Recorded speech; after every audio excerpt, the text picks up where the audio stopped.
à tous et bienvenue sur Face à l'actualité. Vous êtes sur Afrique Média, vous ne trompez pas. L'émission, c'est naturellement Face à l'actualité et deux grosses actualités. Ce soir, cet après-midi, alors qu'il était 14h, heure d'Afrique de l'Ouest, 15h GMT, temps universel, 16h, heure d'Afrique centrale. Voilà que des militaires ont pris d'assaut le palais ou la résidence où se trouvait le président donc, de Guinée-Bissau et son premier ministre avec des tirs nourris jusqu'à présent. On ne sait pas la destination donc, du président. C'est une confusion, mais comme je le disais à l'introduction, les instances internationales, Antonio Guterres est sorti en premier en demandant aux militaires de rentrer dans les casernes et que la paix revienne dans le pays. La CEDEAO a pondu un communiqué, vous allez certainement le lire tout à l'heure à l'écran, en demandant aux militaires de retrouver la direction des casernes, mais tout n'est pas terminé. On va aller justement en Guinée-Bissau tout à l'heure, mais le plan de résistance, comme vous l'avez suivi, c'est pratiquement la rupture. Elle est consommée, mais elle est méthodique, elle est intelligente, elle est sage. Ce n'est pas sur la base des fake news que les autorités de transition maliennes qui ont supporté pendant près de 6 à 7 mois les allégations, les mépris, les outrages, l'insolence et l'arrogance de Paris ont renvoyé le ministre Joël Maillard, l'ambassadeur Joël Maillard, l'ambassadeur de France donc au Mali. Ce n'est pas sur la base d'un fake news. Il faut le redire de manière ferme, c'est sur la base d'un principe, d'un sacro-saint principe. Vous ne pouvez pas exercer dans un pays alors que vous reconnaissez l'illégalité et l'illégitimité des autorités. Et cette fois-ci, Joël Maillard est prié dans les 72 heures qui suivent, je crois, il est en train de faire ses quartiers, ses valises pour aller rencontrer Jean-Yves Le Drian et Emmanuel Macron, les deux qui se sont prononcés sur l'illégalité et l'illégitimité des autorités de transition maliennes. C'est le plat de résistance. Amina Fofana, on commence avec l'accueil. Dame de fer, bonsoir et bienvenue. Bonsoir Hubert, bonsoir à Afrique Média, bonsoir à tous les invités sur le plateau. Je pense qu'il y a ma soeur Linda Larbaoui qui sera en Zoom et j'ai entendu deux noms, celui du docteur Dalvaris et celui du docteur Yam Timba. Je vous salue et je salue Jérôme Ebosama, l'homme de l'ombre, qui est au four et au moulin aussi pour Afrique Média, les invisibles de Afrique Média au niveau de la régie. Soyez tous salués. Donc je salue aussi le public qui nous suit en ce moment. Ok, merci beaucoup. Des tirs en Guinée-Bissau, qu'est-ce que vous en savez depuis pratiquement l'après-midi? Bon, vraiment, j'ai entendu que les militaires sont en train ont encerclé le palais présidentiel. C'était prévisible parce que moi j'ai dit que ces présidents de la CEDEAO, vraiment, c'est pas des présidents. Ambalo lui-même, il est en transition. S'il y a conflit entre le peuple et avec l'armée, le peuple et le président, et vous allez voir que c'est le président que la CEDEAO va choisir de défendre. Sinon, comment comprendre que la CEDEAO est sourde, muette, en face aux difficultés des populations, exactement comme au Mali, exactement comme au Burkina Faso. La CEDEAO, exactement comme en Guinée, exactement partout où il y a coup d'État, c'est qu'il y a problème. Il y a un problème, un malaise profond qui fait que l'armée se joigne à la population, au peuple, pour rendre justice. Et franchement, c'est quelque chose qui doit se faire partout en Afrique de l'Ouest. Et je pense que dans leur posture, dans la posture actuelle de la CEDEAO, ils ont signé leur arrêt de mort. J'ai entendu qu'il a été capturé parce que sur les médias mensonges, au besoin, souvent, on les guette pour regarder. Ce temps-ci, les informations ne sont pas aussi croustillantes qu'avant, parce qu'avant, ils se jetaient sur les informations. C'était des plateaux et des plateaux. Des experts, ils étaient contents parce que la France a renversé un de ses régimes pour placer un autre de ses pions. Mais maintenant, ils ont un jour de retard sur Afrique Média. Ils ont un jour de retard sur les Africains, sur Facebook, sur YouTube. Donc, vraiment, les médias mensonges, par exemple, quand Roch a démissionné, ils ont mis un jour avant de publier ça. Et hier, quand je dénonçais que quand j'étais sur le plateau avec M. Bandakani, le président Bandakani, que je salue d'ailleurs, voilà. Donc, ils avaient publié que l'ambassadeur du Mali, l'ambassadeur de la France ici, ils ont écrit exactement ce que le gouvernement a écrit. Et après, ils ont écrit encore que Paris rappelle son ambassadeur.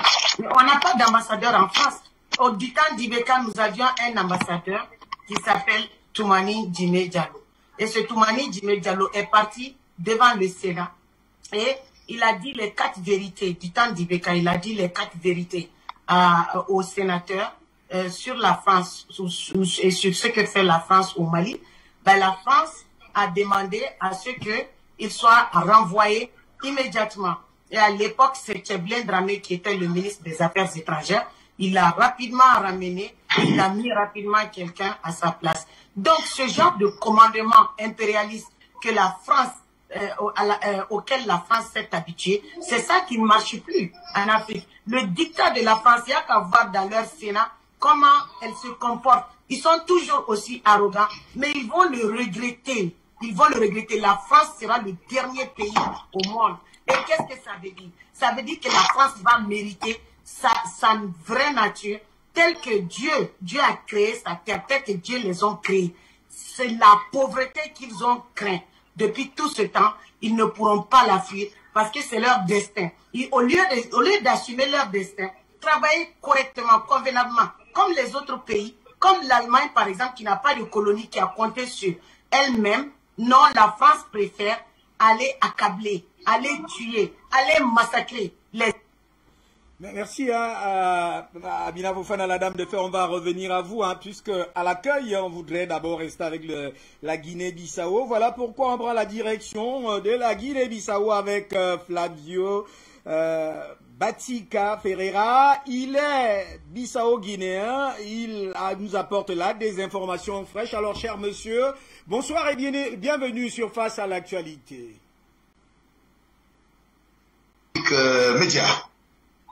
Alors, nous sommes là depuis 14 heures, heure d'Afrique de l'Ouest aujourd'hui, avec cette situation où le palais du président a été pris d'assaut par des militaires. Il y était avec le Premier ministre. Jusqu'à présent, c'est des informations, des contre-informations. En tout cas, sa destination reste pour l'instant inconnue. Vous êtes sur la trame de ces informations. Afrique Média vous prend comme ça en direct pour pouvoir nous apporter des informations toutes fraîches avant que nous entrions dans ce plateau. Rien en principe n'est filtré sur là où se trouve le président et son Premier ministre. Ok, les dernières informations en provenance de la Guinée-Bissau, c'est que le président Sissoko Embalo se trouve actuellement au Palais de la République. Finalement, qu'il a réussi à contrôler la situation, apparemment, et qu'il a même convoqué la presse pour 19h heure locale de Bissau, c'est-à-dire 20h de Paris. On va suivre ce qu'il va dire et surtout savoir ce qui s'est réellement passé. Et par contre, au niveau de Premier ministre, personne ne sait encore où il se trouve. Personne ne sait s'il est en vie, où il a un problème, où ils sont tous ensemble. Mais à quasiment 99%, président Sissoko Embalo est intact parce que cet après-midi, il y a eu un communiqué de la CEDEAO adressé à l'armée bissau-guinéenne demandant la libération immédiate du président Omarou Sissoko Embalo. Donc, et tout ce qui pourrait arriver à Sissoko et ses ministres, membres du gouvernement, serait de la responsabilité de l'armée bissau-guinéenne. Donc, aujourd'hui, dans un journal sûr de la Guinée-Bissau, je viens de lire comme quoi les membres du gouvernement, y compris Sissoko Embalo, sont libres. Et que Sissoko se trouve actuellement au Palais de la République. Il convoque la presse pour 19h heure locale pour qu'il puisse s'expliquer sur ce qui s'est passé. Ferreira, d'ailleurs avec la complicité de la réalisation, je crois avoir remis ce communiqué à la réalisation, ce communiqué qui est donc signé depuis pratiquement 2 heures de temps aujourd'hui, mais il a été fait à Abuja ce 1er février 2022, la commission de la CEDEAO. Alors, j'ai envie de poser une question centrale. Qui a signé ce communiqué? Écoutez, c'est vrai que j'ai vu le communiqué. Bon, j'ai pas fait attention au niveau de la signature. J'ai pas fait attention. J'ai juste lu le communiqué. Bon, c'est vrai que j'ai pas fait attention et je l'ai pas sur mes yeux. Et je pose la question parce qu'en réalité, ce communiqué est fait à Abuja le 1er février 2022 en bas la commission de la CEDEAO et il est juste paraphé. Donc, en réalité, il n'y a pas un nominatif qui a signé ce communiqué. D'ailleurs, vous avez repris le contenu. Merci maintenant à la réalisation, puisque en principe, la CEDEAO dit que tout ce qui va arriver au ministre Embalo et les autres autorités, les militaires vont être responsables. Est-ce que c'est cela? On revient à vous, Ferreira. Est-ce que ce sont ces menaces qui ont fait en sorte que les militaires libèrent donc le président Sissoko? Ça se peut. C'est vrai que la CEDEAO, la CEDEAO a beaucoup, les Bissau-Guinéens respectent beaucoup la CEDEAO. Beaucoup. Ils ont peur des menaces, de tout ce qui peut arriver. Ça se trouve que ça peut être cela, que les militaires puissent reculer en laissant libre Sissoko et ses ministres. Mais je ne peux pas l'affirmer, puisque on ne sait pas encore réellement ce qui s'est passé. On sait juste que les personnes qui ont essayé de faire cet assaut, ils étaient en civil, c'était au moins 4-5 personnes qui ont été au palais du gouvernement. Là où se passait la réunion du conseil des ministres, qui se fait une fois par semaine. Bon, donc le reste, personne n'est sûr, y compris moi qui est ici à Paris actuellement. On va juste continuer à chercher des infos et surtout la communiquer que M. Sissoko Embalo va déclarer à la presse d'ici quelques minutes et après je reviendrai rapidement vers vous. Merci Ferreira, vous restez avec nous certainement, mais on va vous interroger aussi parce que pour certains observateurs, quand vous allez revenir, on a envie de savoir, beaucoup parlent d'un rôle trouble de la France joué dans cette affaire, la France en principe, c'est pas moi qui le dis, les faits sont là, vous savez vous-même ce qui se passe actuellement au Mali, la France va de contre-vérité en contre-vérité, donc certainement beaucoup d'observateurs parlent du rôle trouble de la France dans cette affaire. Merci, vous nous revenez dans un instant en attendant cette déclaration tout à l'heure, heure de Paris, 20h. Linda Larbaoui, vous êtes expert sur des questions sécuritaires. Alors, pour vous, quelle est la lecture que vous faites de ce qui se déroule actuellement en Guinée-Bissau? Vous venez de suivre Ferreira. Le président Sissoko Embalo va se prononcer peut-être tout à l'heure devant la presse. Quelle est votre lecture, chère madame? Bonsoir à tout le monde. Eh bien, écoutez, Hubert, on avait parlé d'une contagion. Nous sommes en plein film Out of Africa. Ça, la France l'a pas encore compris. Où l'héroïne du film, c'était Nathalie Delon. Aujourd'hui, l'héros du film, c'est Monsieur Assimi Goïta qui a un peu propagé cette contagion sans le vouloir. Parce que c'est quelqu'un qui communique très très peu. Et nous sommes aussi en plein Covid-22. J'étais persuadée, j'en avais parlé, j'ai dit encore des coups d'État qui vont arriver et ça ne saurait tarder. On n'a pas encore d'éléments par rapport à ce qui s'est passé, est-ce que ça a été réussi ou pas, mais de toute façon, ce n'est pas la fin, ce n'est qu'un début. Ce n'est qu'un début. Les jeunes Africains veulent vivre comme tout le monde. Ils veulent profiter de leurs richesses. Ils veulent construire leur pays. Et c'est ça le message qui est en train de passer. Et c'est ça qui fout la trouille à ces Occidentaux. C'est terminé. C'est une thérapie de groupe qu'on est en train de faire. Merci Afrique Média. Merci beaucoup pour le travail que vous avez fait et que vous faites et que vous ferez encore dans le futur. C'est ça qu'on peut retenir pour le moment. J'espère qu'on aura des bonnes nouvelles et puis si c'est réussi, j'espère que c'est des panafricanistes qui ont fait le coup. Ce panafricanisme au Mali, je rappelle, et je le dis de manière ferme et d'ailleurs péremptoire, je l'assume, le Mali, on va peut-être écouter le ministre des Affaires étrangères tout à l'heure du Mali, ce n'est pas sur la base d'un fake news, ce qu'ils disent, ce sont des mensonges fabriqués, c'est sur la base du fait que le Mali, les autorités de transition refusent d'être traitées illégales, illégitimes, avec un ambassadeur qui est accrédité auprès des autorités illégales et illégitimes. D'ailleurs, on va parcourir les accords tout à l'heure de Genève. Yam Timba, bonsoir et bienvenue. Bonsoir, M. Tondier. Merci de m'inviter une fois de plus. Alors, direction la Guinée-Bissau, ça des bruits de bottes depuis pratiquement 14 heures, heure d'Afrique de l'Ouest. Et là, nous venons le suivre avec Ferreira que pratiquement peut-être la CEDEAO aurait négocié une porte de sortie pour Sissoko Embalo. Bah, écoutez, peut-être que la CEDEAO essaie de se trouver une nouvelle légitimité, ben, ce serait bien. Mais il faut bien comprendre qu'il y a quelque chose, il y a une lame de fond qui est en train d'agir, de se mouvoir en Afrique. Cette lame de fond prendra ici la forme d'un coup d'État, là-bas l'élection certainement d'un visage nouveau, mais il va y avoir un bouleversement inattendu et un bouleversement en profondeur de toute l'Afrique d'ici quelques temps. Il faut qu'on s'attende à cela et il faudrait que nos chefs d'État qui ont tendance à gérer nos États comme si c'était des États indépendants, sans tenir compte du fait que nous sommes sous la férule d'impérialistes d'une brutalité et d'une violence inouïe dont nous allons nous libérer, et dont nous voulons nous libérer, et de laquelle nous sommes en train de nous libérer, eh bien, ces chefs d'État, il faudrait qu'ils revisent leur copie. D'autre chose, c'est que les mouvements de l'armée qui se lancent dans des coups d'État indiquent bien plus souvent l'exaspération généralisée du peuple. Mais comme très souvent le peuple, lui, n'a que les mains nues, une fraction de ce peuple qui a des armes finit quelquefois par frapper. Alors que nous sommes tous d'accord sur le fait que l'armée, c'est dans les casernes, l'armée, c'est pas dans les palais présidentiels. Mais il arrive un moment dans l'histoire où, de façon ponctuelle dans certains pays, on se demande si l'armée ne l'avait pas fait, qu'est-ce qui se serait passé? Parce qu'aujourd'hui, le gouvernement de transition au Mali est dirigé par l'armée, en tout cas par des officiers de l'armée, des officiers supérieurs de l'armée.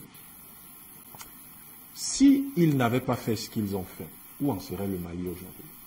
Il faut bien qu'on se pose ces questions, que nous ayons la flexibilité suffisante dans nos réflexions pour ne pas rester sur des positions qui ne vont pas tenir compte de la qualité de l'actualité dans chaque contexte et dans chaque pays. Mais il reste en toile de fond, la lame de fond qu'il ne faut pas manquer, c'est que l'Afrique a besoin de changement. L'Afrique a besoin de quelque chose de nouveau. Et tout à l'heure, parlant du Mali, je pense qu'il y a quelque chose de très important que nous allons dire et qui va certainement contribuer à mieux comprendre ce qui est en réalité en jeu et à se dire dans tous les pays africains ce que nous avons appelé l'effet domino. En tout cas, les pays d'Afrique subsaharienne, particulièrement francophones, et ou ceux qui sont dans l'ère d'influence française, parce que tout ce qui est lusophone et hispanophone, c'est dans l'ère d'influence de la France. Eh bien, je crois qu'il y a quelque chose qui va se passer et que l'Europe n'a plus droit à la parole en Afrique. Et je crois que c'est ce que beaucoup tardent à comprendre et c'est de plus en plus c'est ça qui s'exprime. Il y aura des erreurs, il y aura des manquements, il y aura des échecs, mais il reste que ce ne seront que des moments et que la bataille finale, l'issue de la guerre que nous menons contre l'impérialisme et contre la domination étrangère, ce sera notre indépendance, quoi qu'il arrive et quel que soit ce qui se passera. Alors, est-ce qu'on peut quand même, vous connaissez la Guinée-Bissau, anciennement plaque tournante du trafic de drogue, la Guinée-Bissau avec des coups d'État, la Guinée-Bissau qui s'est stabilisée à un moment donné, mais lorsque on parle d'un coup d'État après une élection qui s'est passée, d'ailleurs une élection avec beaucoup de contestations, on est arrivé à quelque chose comme 2 présidents. Et comment on peut comprendre ce coup de force qui reste encore dans la tentative, puisque on n'en connaît pas encore l'issue. Le président semble vouloir se présenter à la presse tout à l'heure, donc il est en sécurité, le Premier ministre, pratiquement introuvable. Comment comprendre cette action au-delà de ce que vous venez de camper là, qui est actuel au Mali, au Burkina Faso? Il s'agit d'un équilibre, il s'agit du fait qu'un équilibre instable essaye de se repositionner. Et il y a autre chose, c'est que, ne soyons pas naïfs, il s'agit en réalité d'une stratégie d'encerclement du Mali. Et je crois qu'il y a beaucoup d'Africains, beaucoup de jeunes Africains qui refusent d'isoler le Mali, qui estiment que, compte tenu de notre histoire commune, collective africaine, isoler le Mali, c'est comme isoler une partie essentielle de nous-mêmes. Et je ne vois pas comment on peut isoler une partie de son corps. Et donc, il va y avoir le fait que dans des pays instables, comme la Guinée-Bissau, parce qu'il y a ce conflit qui n'avait pas été totalement résorbé, Il restait encore beaucoup de négociations, il restait beaucoup de points à aborder. Le président était en place, mais il y avait beaucoup de choses qu'il fallait revoir. Il se trouve donc que l'impérialisme va frapper partout où il y aura un point mou. Et la Guinée-Bissau est un point mou, et je crois qu'il y a beaucoup de sollicitations auxquelles leur président a été soumis ces derniers temps, et pour lesquels, je crois, auxquels l'acceptation desquels, je crois, le peuple de Guinée-Bissau n'est pas prêt d'adhérer. Et je crois que ceux qui veulent encercler le Mali et l'étouffer, parce que leur idée, c'est d'isoler le Mali au milieu, en plein milieu de l'Afrique, et ensuite de provoquer l'assèchement monétaire dans ce pays-là, pour pouvoir s'assurer de sa capitulation. Je pense qu'ils n'ont pas encore bien compris ce qui est en jeu. Ce qui est en jeu, c'est que les Africains ne les écoutent plus. Les Africains écoutent leurs intérêts. Les Africains écoutent leurs rêves. Les Africains écoutent leurs idées. Ils écoutent leurs propres projections dans l'histoire. Les Africains ne les écoutent plus. Non, les Africains estiment qu'ils ont eu largement, ils ont eu le temps de parler, de dire ce qu'ils avaient à dire, de faire ce qu'ils avaient à faire. Aujourd'hui, on ne les écoute plus. La Guinée-Bissau intéresse particulièrement un pays comme le Cameroun parce que c'est un pays qui, voyez-vous, est à côté de la Guinée-Conakry, d'où nous tirons l'un des minéraux les plus importants qui animent l'industrie nationale. Donc, nous sommes... Ce que vous dites là me semble très important. Et si la Guinée-Bissau intéresse, on va sortir par là, le Cameroun, ça suppose que l'Afrique centrale est embarquée dans cette affaire. Mais bien sûr, bien sûr. Et c'est cette interconnexion de l'Afrique tout entière dans le problème du Sahel et dans ces problèmes comme ceux de la Guinée-Bissau qui nous interpellent, et c'est ça que nous devons retenir. Nous devons savoir que lorsque l'Algérie tend la main au Mali, ce n'est pas parce que les Algériens n'ont rien à faire. Ce n'est pas parce qu'ils n'ont rien à faire. Lorsque Afrique Média et tout ce qu'il y a comme panélistes à travers le monde qui sont africains sont absolument versés, jetés dans ce combat pour que nous libérions notre peuple de l'impérialisme, notre peuple qui va de la Méditerranée à l'océan Indien et puis de l'Atlantique à l'autre versant, eh bien, c'est parce que, de l'Atlantique à la mer Rouge, eh bien, c'est parce que, naturellement, nous sommes un seul peuple, et aujourd'hui, nous sommes le peuple de ceux qui sont dominés, de ceux qui sont spoliés, de ceux qui sont, si vous voulez, subissent une violence internationale inouïe et jamais vue dans l'histoire de l'humanité, de ceux qui subissent un transfert de richesse à une échelle insoupçonnée jusqu'alors dans l'histoire de l'humanité. Et donc la Guinée-Bissau nous intéresse très particulièrement. Perturber la Guinée-Bissau perturberait immédiatement la Guinée-Conakry et ça perturberait donc un certain nombre de routes commerciales, un certain nombre d'éléments, si vous voulez, de chaînes de valeur. Et il est extrêmement important que nous nous précipitions au chevet de ce pays-là comme nous le faisons pour tous les autres pays d'Afrique pour pouvoir dire le peuple, nous sommes avec vous. Parce qu'en réalité, c'est avec le peuple que nous sommes. Et ceux qui tentent de s'aimer le trouble dans ces pays-là, parce que la stratégie qu'ils ont adoptée depuis toujours, c'est la stratégie du chaos. Depuis qu'ils sont partis, enfin, ils ont faim de partir en 60, c'est la stratégie du chaos. Plus c'est chaotique, mieux ils puisent des richesses et plus nous nous appauvrissons. Donc il va falloir mettre de l'ordre progressivement pour que nous puissions bénéficier de nos ressources naturelles. On part à Bruxelles. Luc Michel, vous venez de nous rejoindre. Je ne sais pas si vous êtes avec nous. Alors, on va sortir avec vous pour ce sujet d'accueil. Guinée-Bissau, des bruits de bottes depuis pratiquement 14 heures. Dernière information, le président Siseko Umaro Embalo serait en train de se préparer pour donner sa réaction à la presse sur ce qui s'est passé et peut-être sur la suite des événements en Guinée-Bissau. Quelle est la lecture que vous faites depuis 14 heures aujourd'hui que cette situation de tentative de coup d'État se déroule? Et je salue ton plateau et les invités sur le Zoom, en particulier mon ami Amina Fofana. Vous savez que moi, je n'ai pas d'a priori contre les prises du pouvoir par les militaires. Il y a des bons coups d'État, ceux qui font avancer la cause de l'Afrique, et il y a des mauvais coups d'État, ceux qui sont organisés par les impérialistes. Mais de Nasser à Kadhafi, de Obiang-Nema Massogo à Idriss Déby Itno, du colonel Abiy Ahmed en Éthiopie. Il y a des militaires qui exercent une fonction progressiste dans toute l'Afrique. Le plus important d'entre eux, il s'appelait Thomas Sankara. À partir de ce moment-là, moi, je n'ai pas d'a priori contre les militaires prennent le pouvoir. Je n'introduis pas dans la géopolitique la morale parce qu'elle n'a rien à y faire.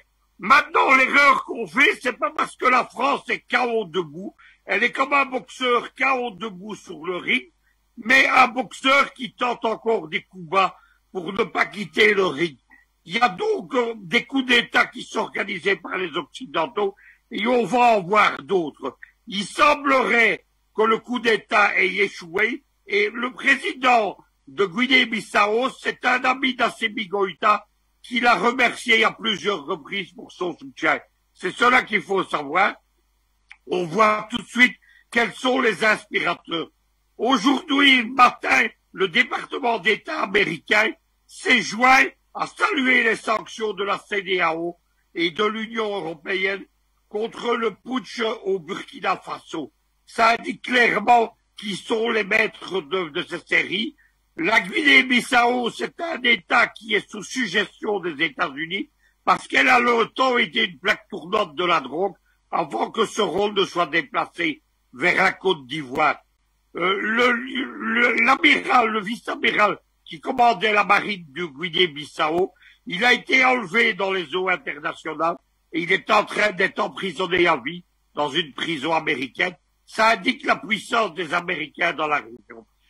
La localisation de ce coup d'État, elle indique clairement qu'il y a ce qu'on appelle un grand jeu géopolitique qui va du golfe de Sirte au large de la Libye au golfe de Guinée.